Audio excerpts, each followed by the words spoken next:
सदर तेलंगाना जागृति कल्वाकुंटला कविता ने आज आदिलाबाद के कार्डन मार्केट यार्ड का दौरा करते हुए कपास के किसानों के मसाइल का जायजा लिया। उन्होंने मरकजी हुकूमत की 12% नमी की शर्त पर तनकीद की और कहा कि बारिशों से कपास में बढ़ती नमी के बायस किसानों को फी गाड़ी 50,000 रुपये का नुकसान हो रहा है। कविता ने मुतालबा किया कि 20 और 25% नमी वाली कपास की खरीदारी की इजाजत दी जाए और बीजेपी के मुंतखब नुमाइंदे फौरी तौर पर मरकजी हुकूमत को खत लिखकर किसानों के हक में आवाज उठाएं। उन्होंने कहा कि बीआरएस के दौर में नमी या नाकिस के बावजूद फसल खरीदी जाती थी, मगर अब किसान बेयादो मददगार हो गए हैं। कविता ने रियासती हुकूमत से मुतालबा किया कि वज़ीर आला की सतह पर इजलास तलब करके किसानों के मसाइल हल किए जाएं, क्योंकि किसान ही तेलंगाना की रीढ़ की हड्डी है। जय तेलंगाना। आज हम आदिलाबाद मार्केट कमेटी में खड़े हैं। यहाँ पे जो कॉटन फार्मर आया है वो यहाँ कॉटन लेके आया है। आने के बाद इमीडिएटली रूल बदल दिए गए। जो 12 क्विंटल एक एकड़ का खरीदते थे उसको कम करके 7 क्विंटल कर दिया गया है। और जो मॉइस्चर कंटेंट 20 से 25 से पास खरीदना है, क्योंकि यहाँ तूफान आ चुका है।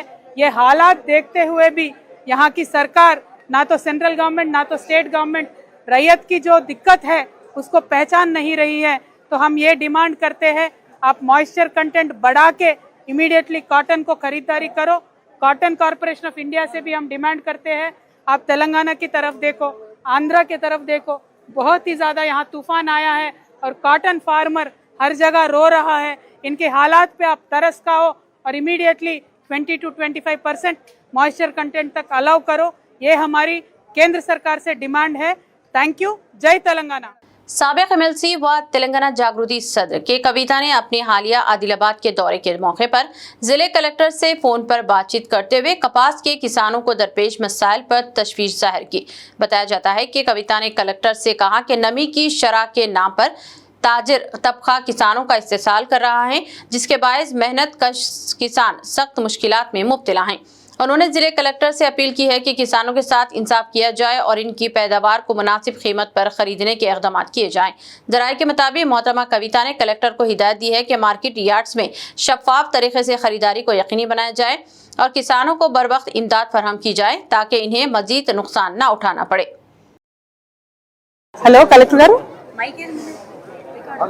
కలెక్టర్ గారు, నేను కవిత అండి, ఎక్స్ఎమ్మెల్సీ తెలంగాణ జాగృతి. ఇక్కడ మేము మార్కెట్ కమిటీలో ఉన్నాము. మీకు తెలుసు కదా, మొత్తం అంతా తుఫాన్ వచ్చింది.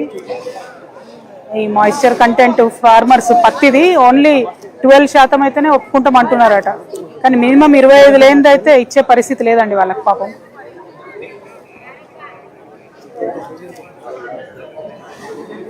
కరెక్టే, కొంచెం మీరు పుష్ చేయాలి కదండి, అంటే ఇక్కడ సిచ్యువేషన్ మీరు చెప్పాలి కదా. Absolutely, I am aware of that. My only request is, okay,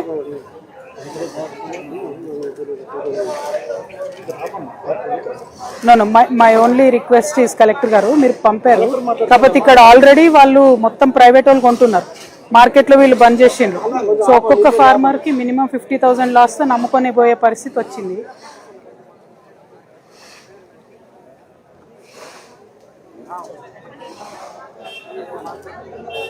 అదే డ్రై చేసినా కూడా మళ్ళీ నైట్ అంతా ఉండాలి కదండి, 2-3 రోజులు ఉండాలి.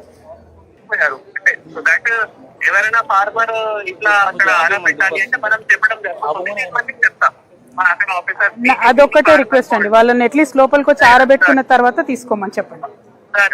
Thank you collector. Thank you. ఒకటే మాట చెప్తుండే ఆయన, నా చేతిలో ఏం లేదు, సెంట్రల్ చేతిలో ఉంది అంటుండే. 1 2 నా చేతిలో, మరి మార్కెట్ ఆపండి అంటే నా చేతిలో లేదు, సెంట్రల్ రాష్ట్ర ప్రభుత్వం చేతిలో ఉంది అంటాడు. మరి మాయిశ్చర్ ఒకటి బయట తీయకురి లోపల తీరంటే అదొకటి మాత్రం ఒప్పుకుంటుండు. బయట తీయకుండా ఏడీ సెక్రటరీకి చెప్తాను, ఇక్కడ వచ్చి ఆరబెట్టుకున్నాకనే మాయిశ్చర్ కంటెంట్ తీసుకోమని చెప్తా అని అంటున్నాడు. అదొక్కటి మాత్రం చేస్తాడట, మిగతా చేయలేని అంటున్నాడు. నేను ఒక్కసారి ఇప్పుడు సెంట్రల్కి ఒకసారి మాట్లాడి ఏమాత్రం అవకాశం ఉన్నా ఇట్లా మా రాష్ట్రంలో ఇట్లా పడ్డది వాన, కొంచెం అందరు తెలిసిన వాళ్ళు ఉంటారు కదా, మాట్లాడతా కాటన్ కార్పొరేషన్ మాట్లాడి తుమ్మల గారికి కూడా మాట్లాడి ఏం చేయగలితే అది చేస్తాను నా తరఫున. థ్యాంక్ యూ సారీ ఇంతకన్నా చేయలేకపోతున్నాం ఇప్పుడు. థ్యాంక్ యూ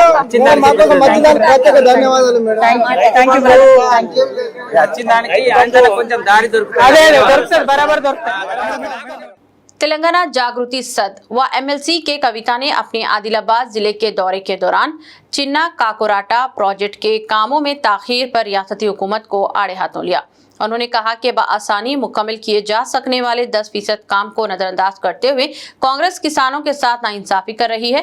कविता ने बताया कि बीआरएस हुकूमत ने इस प्रोजेक्ट पर 2000 करोड़ रुपए खर्च करते हुए 90% काम मुकम्मल किया था, मगर कांग्रेस हुकूमत ने मौजूदा बजट में 179 करोड़ मुख्तस करने के बावजूद 1 रुपया भी जारी नहीं किया।